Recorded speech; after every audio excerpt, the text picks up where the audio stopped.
Olá, nós somos o GastroPed Talks, o canal da gastropediatria da Unicamp. Nós somos Dr. Lucas Rocha Alvarenga, doutora Natasha Silva Sandi e doutora Maria Ângela Bellomo Brandão. O GastroPed Talks é um canal sobre gastroenterologia, patologia e nutrição pediátricas, com foco em profissionais de saúde, em que vamos discutir temas e evidências atuais com base em guidelines, artigos científicos e entrevistaremos profissionais de destaque na área. Nós somos do GastroPed Talks e hoje a gente inicia um projeto novo, que é o Papo de Gastroped. Então eu, Dr. Lucas Rocha Alvarenga, doutora Natasha Silva Sandi e a doutora Maria Ângela Bellomo Brandão, que somos do GastroPed Talks, vamos começar o Papo de Gastroped e o tema que a gente vai começar hoje é elastografia hepática e as suas diversas utilidades. A elastografia, a gente tem uma bastante utilidade para ela, porque, como se diz, né, não dá para fazer diagnóstico sem biópsia. E a biópsia acaba sendo um dos exames mais importantes para a gente fazer os diagnósticos, mas a elastografia, ela veio para ajudar. E ela tem muitas vantagens em relação à biópsia. Lógico que ela também tem suas desvantagens, né? Uma, que é a principal, é estimar o grau da fibrose. E ela é invasiva, ela é indolor, ela acaba tendo muita acurácia quando ela é feita de uma maneira adequada. O aparelho que a faz, ele é composto por uma sonda que é ligada a um computador, né, que é um processador de dados, e a gente tem que obter ali as medidas entre o espaço intercostal, no mesmo lugar que faz a biópsia, e a gente tem uma medida em quilopascal que mede as ondas. Essa medida das ondas mede a elasticidade do parênquima hepático. Quanto mais rígido, mais rápido essas ondas caminham e maior os valores que são dados em quilopascal, medindo essa rigidez. Isso acaba não substituindo a biópsia para fazer o diagnóstico, mas acaba tendo uma utilidade bem grande no sentido de você avaliar doenças, principalmente que já estão diagnosticadas, o grau de fibrose e como você deve acompanhar esse tipo de evolução, né? Várias doenças, principalmente as doenças virais, que foram as primeiras, como a hepatite C, depois a hepatite B, as outras doenças que foram utilizando o FibroScan, foram criando padrões, né? E esses padrões acabaram sendo extrapolados para outras doenças, mas a gente tem agora um campo de pesquisa, que é cada hepatopatia ter o seu próprio padrão. É isso que a gente tem trabalhado agora em cima da elastografia. E quando a gente avalia, lendo mais sobre o assunto, a gente vê que a utilização da elastografia hepática aumentou muito nos últimos anos. Parece uma coisa muito tecnológica, né, um exame muito específico e complexo, mas na verdade ele vem de um aparelho ultrassonográfico, a base dele vem de uma imagem ultrassonográfica, né? Então parece ser um exame complexo, mas que deriva de um aparelho simples que é amplamente disponível, né? Eu acho que vocês falaram umas coisas muito legais, e na verdade, assim, quando a gente discute isso, a gente tende a explicar, às vezes, para pais, para pacientes, que é uma tecnologia nova. Mas quando a gente olha para a história dessa tecnologia baseada em ultrassom, já existe faz algum tempo, né? Foi descrita em 1990 pelos franceses, e pouco depois isso foi transicionado para a prática clínica. Como quase tudo em medicina, primeiro para o universo dos adultos, a gente teve um monte de estudo com adulto, e aí depois que isso chegou realmente na pediatria. Acho que a doutora Ângela explicou muito bem a questão da rigidez hepática, né? Lembrando que existem diversas máquinas que fazem isso. A primeira que foi descrita, e a que mais se discute, na verdade, chama FibroScan, né? E a gente tem a medida de rigidez, que não tem, na verdade, uma boa tradução do inglês, né, que eles chamam de LSM, que é o Liver Stiffness Measurement, e essa é um marcador de fibrose hepática, porque, como a doutora Angela explicou muito bem, ele joga uma onda, que eles chamam de onda de cisalhamento, né, então joga um impulso, e mede-se a velocidade desse impulso. Mas existe uma segunda medida que as máquinas de elastografia podem fazer, que é o CAP, que eles chamam, né, o parâmetro de atenuação controlada. E esse CAP, ele mede uma coisa um pouco diferente do que a rigidez, que é como se fosse o quanto que a amplitude do sinal original cai enquanto a onda viaja, vamos dizer assim. E isso é uma medida de viscosidade, né? E esse CAP, então, ele se relacionaria à esteatose, porque ele mede viscosidade. E ele veio, assim, em relação... O CAP, ele foi desenvolvido mesmo em resposta às dificuldades que você tinha e às taxas de insucesso na aquisição desses parâmetros por conta daqueles casos que tinham um IMC muito elevado, né? E aí, por conta do IMC elevado, desenvolveu o CAP, que apesar de que isso possa variar, tem estudos que falam que ele consegue detectar a partir de 5% de esteatose. Então, a gente está vendo esse boom que tem de pacientes com esteatohepatite, esteatose hepática, realmente é uma ferramenta que veio para consolidar esses diagnósticos, né, talvez futuramente prescindir da biópsia para eles. Então, acabou que, além da rigidez, essa questão da esteatose, como a Natasha colocou do CAP, né, Controlled Attenuation Parameter, né, que é o parâmetro de atenuação aí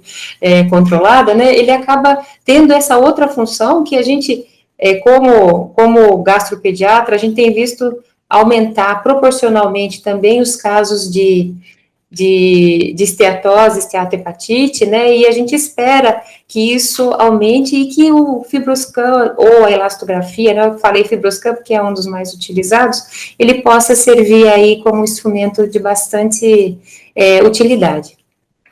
E essa questão do CAP é interessante porque na descrição original do exame, nas primeiras aplicações do exame, eles se pensavam em ver rigidez hepática em doenças fibrosantes do fígado. E aí a obesidade ou a esteatose hepática era uma das limitações do exame. Hoje, o CAP ele veio para acrescentar essa oportunidade de você avaliar mais do que a rigidez, avaliar também essa variação em relação à esteatose, que é uma doença muito comum, talvez seja uma das causas de hepatopatias crônicas aí mais comuns do mundo todo. E uma coisa interessante também é que com o conceito de elastografia hepática, ele pode ser medido em várias modalidades radiológicas diferentes. Então, existe elastografia hepática por ressonância magnética, elastografia hepática por tomografia, elastografia hepática real-time no próprio tecido hepático, e elastografia hepática por ultrassom, que é a mais descrita, a mais famosa, a mais encontrada, né? E dentre elas tem o FibroScan.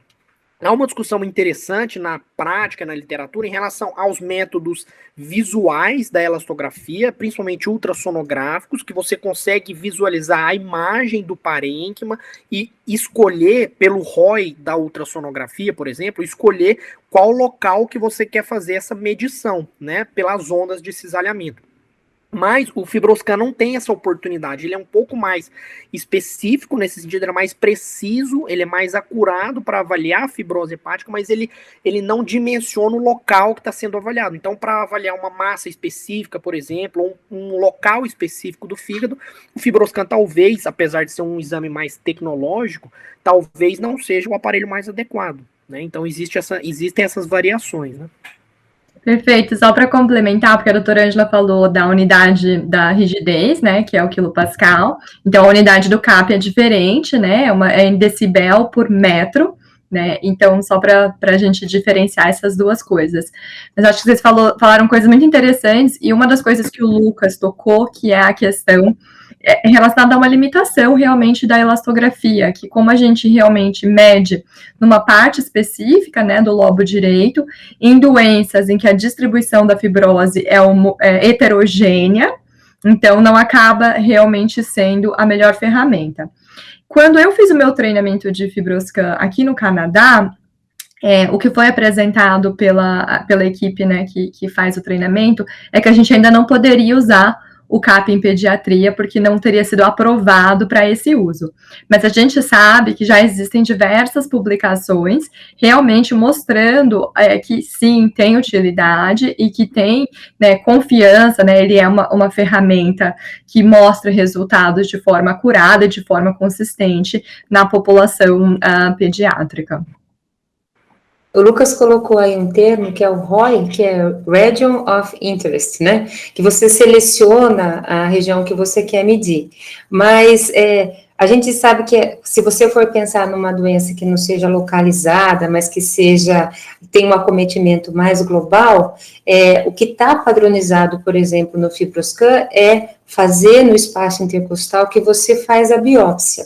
Né? Então, se você está pensando numa doença generalizada, a sua região de interesse, ela deve ser onde tem os parâmetros mais exatos. Se você pega numa região que é um pouco fora disso, né? Então, por exemplo, você está pensando em fazer no lobo direito e você quer ver uma região no lobo esquerdo, a região é diferente, então você precisa selecionar bem. Então, assim, a Natasha colocou do fato de a gente não ter muitos ainda padrões, score de normalidade para o CAP, para a criança, e isso é muito relevante que seja desenvolvido, mas mesmo para as diversas patologias, a gente ainda precisa de mais estudos para poder definir quais esses limites, né? E a padronização do lugar onde você faz essa medida é muito importante.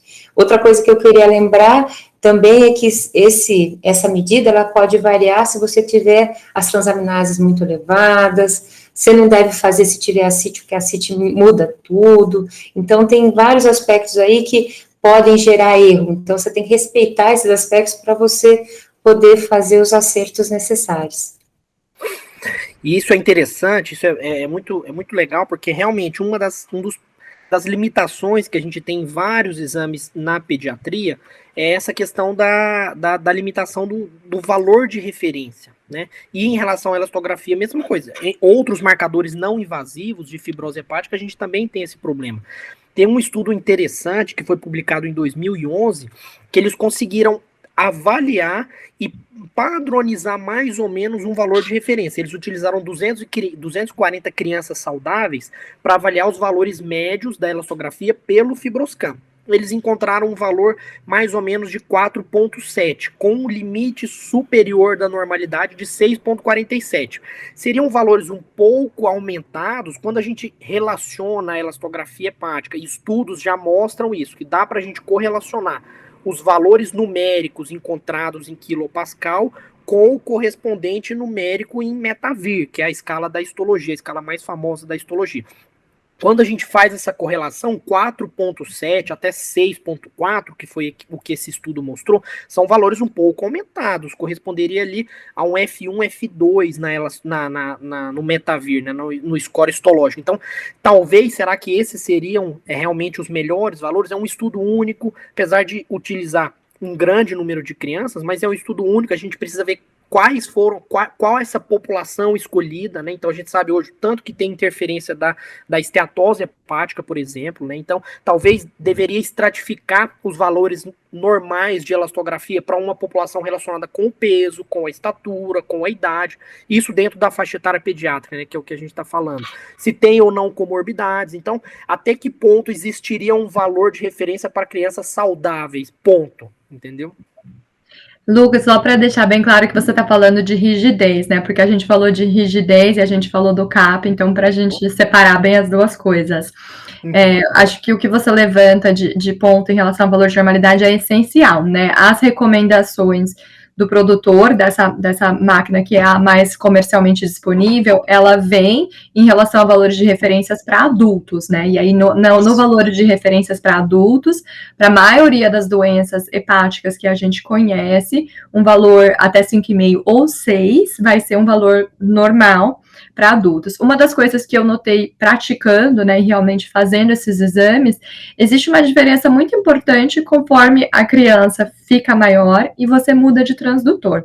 Eu estou fazendo um estudo de segmento agora, em que o meu colega que treinou comigo há mais de um ano atrás fez a avaliação inicial desses pacientes, só que como o nosso estudo especificamente olha para falência intestinal, a maioria desses pacientes eram bebês, né? Então, quando ele fez a parte inicial do estudo e escolheu o transdutor, na maioria dos casos era o transdutor pequeno, né? E mesmo o transdutor pequeno, você escolhe o modo, para quem não está acostumado, tem uma relação com...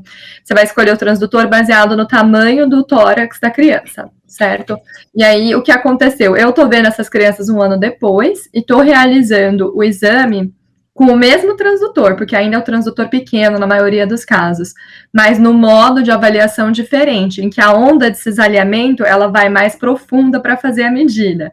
E o que a gente está vendo é que muitas vezes o valor que eu estou medindo é um valor mais baixo, não é porque a criança está com o fígado menos rígido, mas é porque teve essa questão da mudança do transdutor. Então, a gente tem que ter esse cuidado de lembrar que o nosso paciente em pediatria é um paciente que está crescendo, né, e que vai ter uma interferência de idade, de escolha de transdutor, isso tudo vão ser fatores que a gente precisa ter na nossa interpretação do resultado.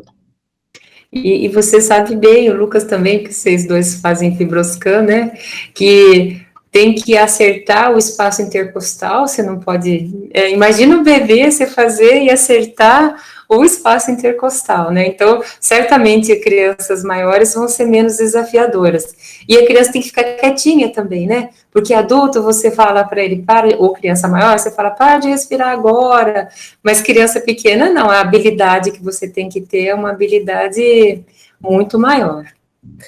Quando a gente faz o treinamento com adultos, nossa, o tanto que é fácil utilizando a inspiração, a colaboração do adulto, né? É muito mais tranquilo.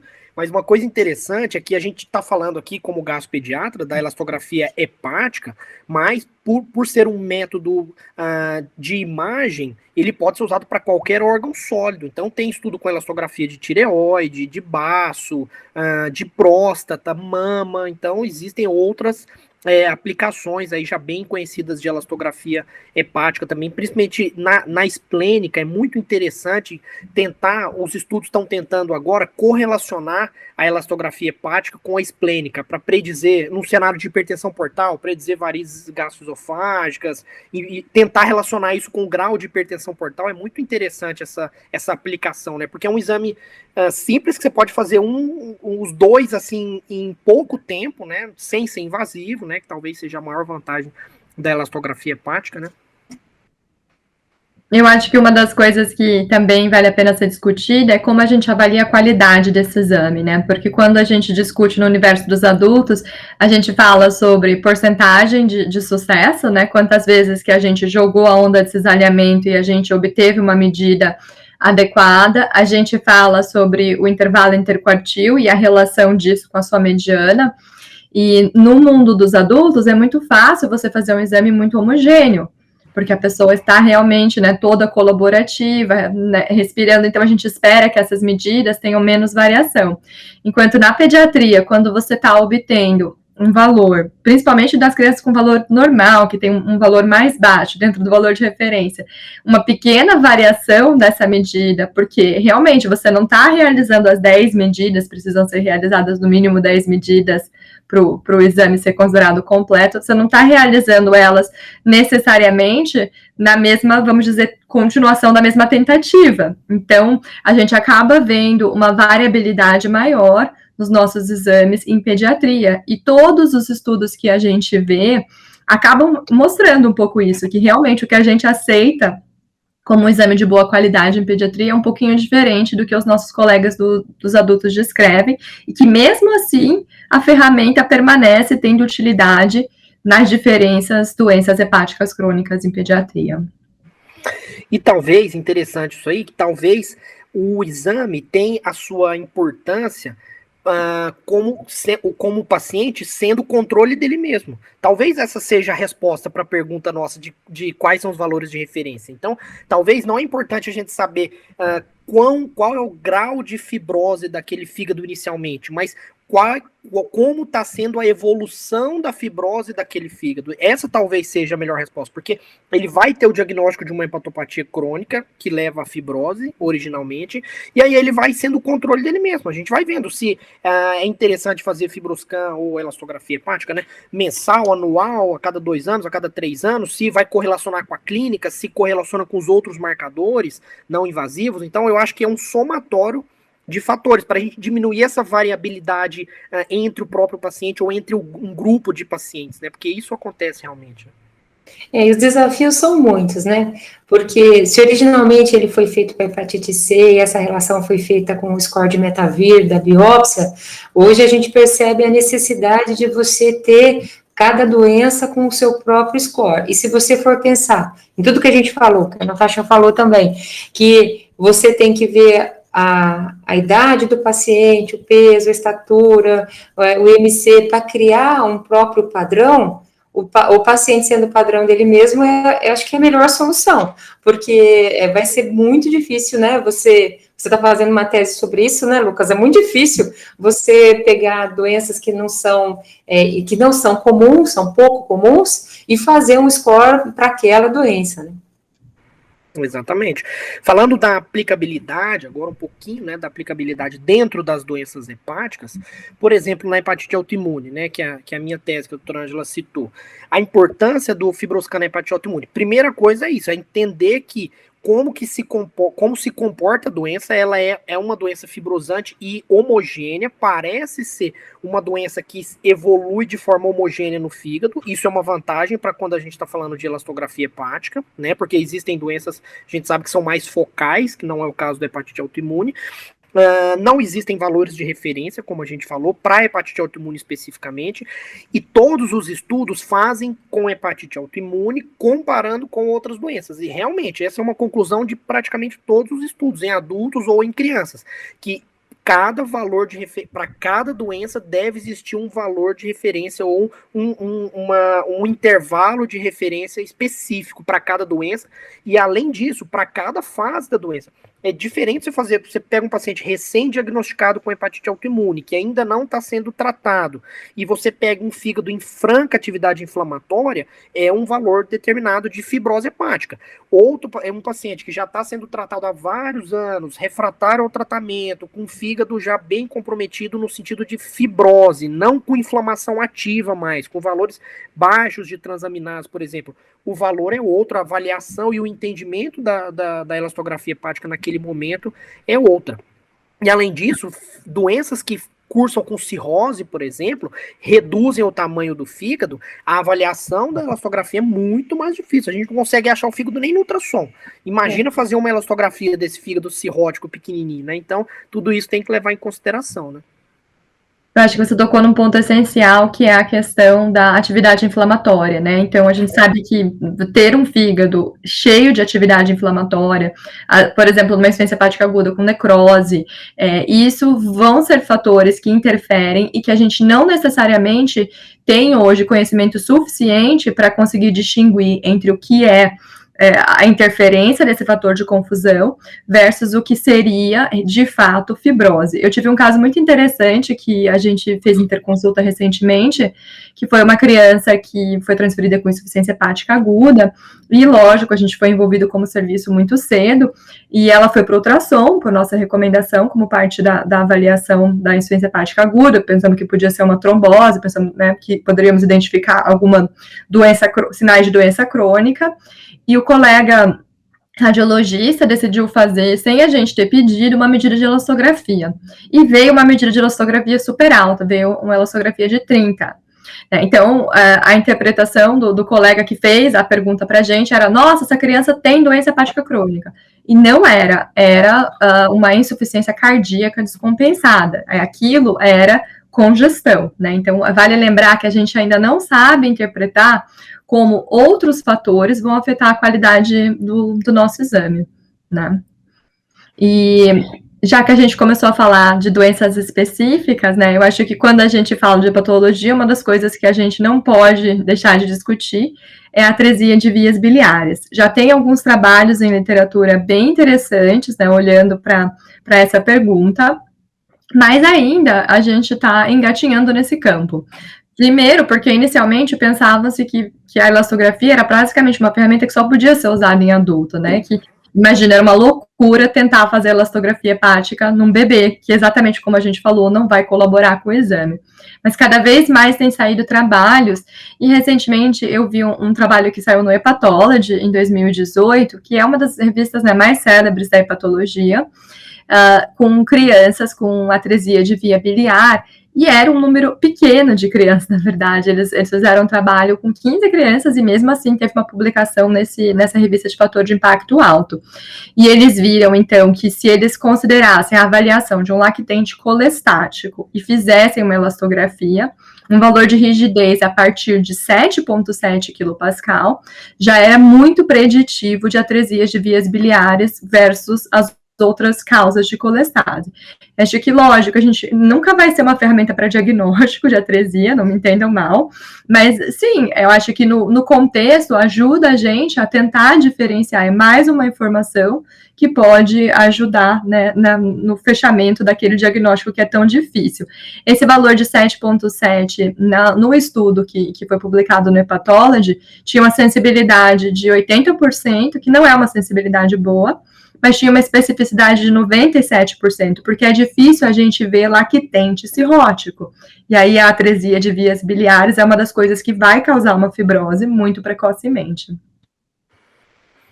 Interessante. Outra aplicação legal, falando antes de detalhar, é na fibrose cística. Na hepatopatia relacionada à fibrose cística. Entender qual é o papel do fígado, isso já é uma dificuldade naturalmente, é entender qual momento o fígado é prejudicado numa fibrose cística, isso já é um desafio, e além disso, entender qual é a relação entre a hepatopatia da fibrose cística com a doença pulmonar. Então, o FibroScan, a elastografia hepática, ela pode ter uma função nesse sentido. Entender quais valores que a gente come, a partir de quais valores de quilopascal ou de metros por segundo, uma coisa interessante lembrar também que muitas máquinas dão em metro por segundo, a gente pode fazer essa conversão, né? E a partir de qual valor da elastografia hepática a gente tem ou não uma exacerbação pulmonar, ou tem ou não, porque a definição de hepatopatia relacionada à fibrose cística é um problema. Não existe uma homogeneidade na definição da hepatopatia. Então, talvez o FibroScan seja um exame a mais para tentar ajudar na definição da hepatopatia, porque varia desde uma esteatose hepática comum nos pacientes com doenças metabólicas, tipo fibrose cística, até um paciente cirrótico. Então, é uma definição muito ampla, né? Então, o FibroScan pode entrar nesse meio aí, né? Você tocou num ponto muito, muito interessante, porque apesar das doenças hepáticas na fibrose cística ser a terceira causa de morte, você não vai ficar fazendo biópsia hepática em todo mundo, né? E quando você tem um outro instrumento que possa te ajudar e que seja indolor e não invasivo, ele é muito bem-vindo. Mas ainda os estudos, eles não estão tão definidos assim, eles ainda estão buscando um valor de corte, né, para que defina a partir de quando realmente é mais sugestivo de doença hepática e como isso vai poder influenciar. Mas certamente é um ganho bem, bem grande. Mas aí vai dentro daquilo que o Lucas falou, do paciente ser o próprio controle. A partir do momento que o paciente é diagnosticado com fibrose cística, na maioria dos casos muito cedo na vida dele, se você pode ir realizando esse exame de forma seriada, que seja uma vez por ano, você tem realmente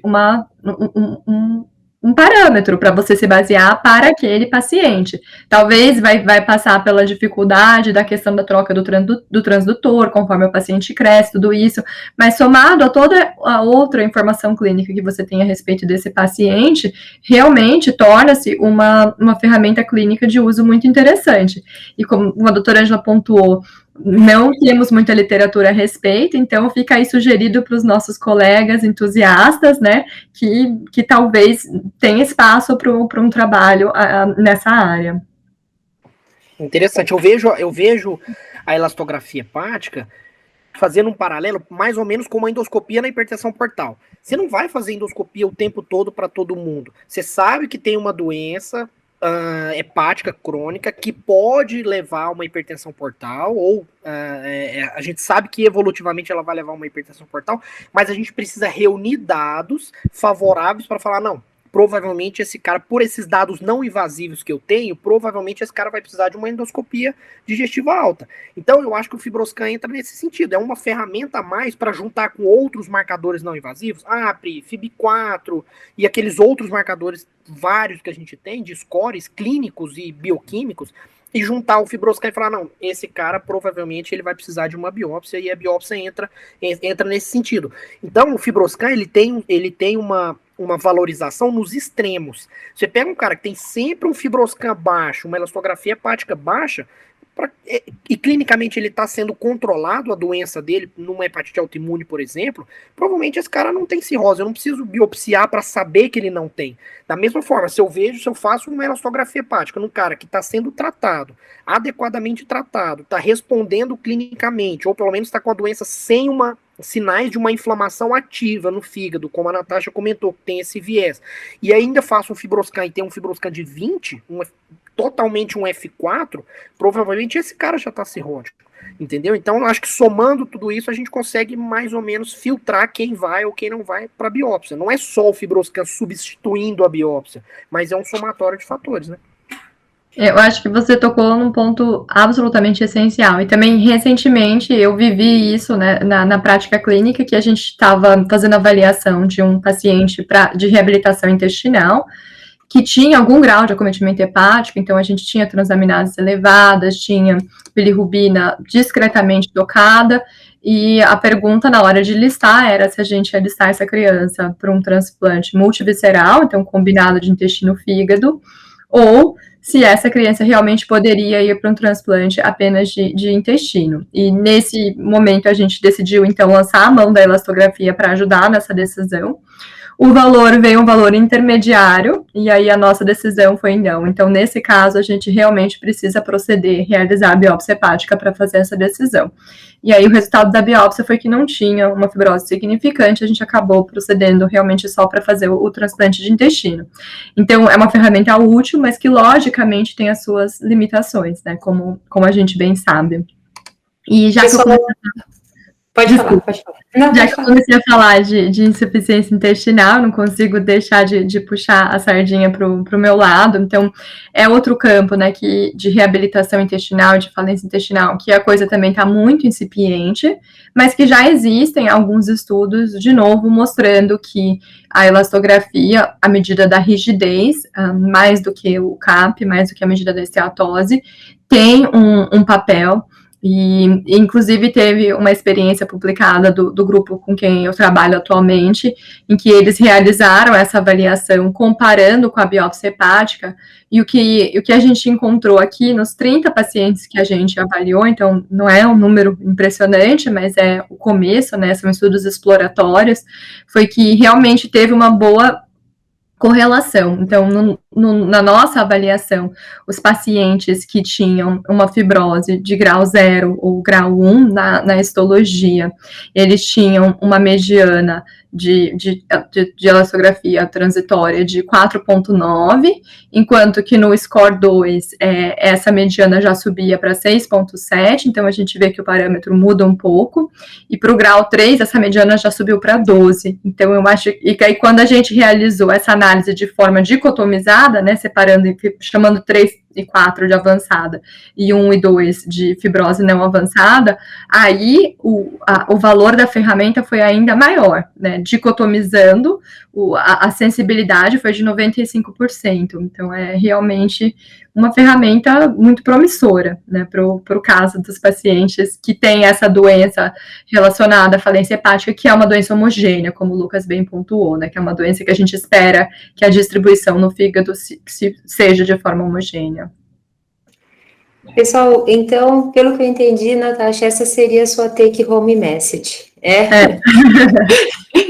Então, vamos colocar nossas take-home message aí. Pode começar, que você já meio que engatou ela, né? Então, acho que o que eu gostaria que as pessoas soubessem, né, é então da possibilidade do uso dessa ferramenta, que é uma ferramenta, como bem pontuado pela doutora Ângela, que usa a tecnologia do ultrassom, né, que tem a questão dos transdutores específicos, que usa as ondas de cisalhamentos, e que a gente começou com isso no mundo do adulto, está cada vez mais transicionando para o mundo da pediatria, e nas diferentes doenças, a gente tem que estudar qual seria o valor. E aí, no meu take-home message, né, falando de insuficiência intestinal, realmente vê-se que tem um papel para diferenciar, não necessariamente por grau de fibrose, mas a fibrose inicial ou ausente versus a fibrose avançada. Meu take-home message a elastografia veio para ficar. A gente ainda tem muito que aprender, como a Natasha bem colocou, é fácil quando é muito alterada e pouco alterada. Os meios são os verdadeiros desafios, mas é exatamente isso, a hora da virada que a gente quer detectar. Mas fazendo estudos e desenvolvendo mais a tecnologia, a gente espera que isso possa realmente favorecer os diagnósticos precoces e, com isso, favorecer os pequenos pacientes. Muito bom. Olha, eu tenho mais ou menos 3 anos que eu convivo com a ferramenta, com o FibroScan, sou um fã da elastografia hepática, sou fã, e a minha tese de mestrado é em relação à elastografia hepática, então eu acho que é uma ferramenta realmente não invasiva, promissora, tá? E a gente precisa, para quem está nos assistindo, insistam em conhecer a ferramenta. O software da elastografia hepática pode ser acoplado no próprio aparelho de ultrassom, então nos mais modernos principalmente, né? Então é só acoplar essa ferramenta, conheçam a ferramenta, é uma ferramenta de uso na beira do leito, não invasivo, uso prático, a curva de aprendizado é muito alta, a gente consegue aprender a fazer o exame com uma tranquilidade, quem já tem uma noção de anatomia, quem lida com hepatologia adulto ou pediátrico, e por enquanto a gente realmente está limitado na valorização dos extremos, né? O do extremo baixo, do extremo alto, mas é interessante, teria que ter um estudo para mostrar já quantas biópsias desnecessárias deixaram de ser feitas por conta de uma sequência boa de elastografia hepática. Só isso. Um exame não invasivo, e talvez isso já me bastaria para me convencer a ser um bom exame, entendeu? Eu acho que o que a gente quer agora é um pouco mais, é ver isso que a doutora Ângela falou, é ver a virada, não tentar entender essa zona cinzenta intermediária, mas os extremos a gente já conhece bem. E as várias, isso a gente está falando como hepato, né? Isso existem outras indicações, outras utilidades do FibroScan, outras pessoas de outras áreas que utilizam a elastografia para outros fins também devem gostar bastante dessa ferramenta. Então, conheçam e valorizem a elastografia hepática. Não é isso? Pessoal, foi um prazer, viu? Espero que vocês tenham tido a mesma satisfação em ouvir a gente do que a gente teve de conversar aqui. E que isso tenha acrescentado algo aí para esse assunto que a gente tanto gosta. Obrigada por nos acompanhar. Esse foi um episódio do GastroPed Talks. Estamos no Instagram, @gastroped.talks, no YouTube, GastroPed Talks Unicamp, e também na forma de podcast. Até o próximo!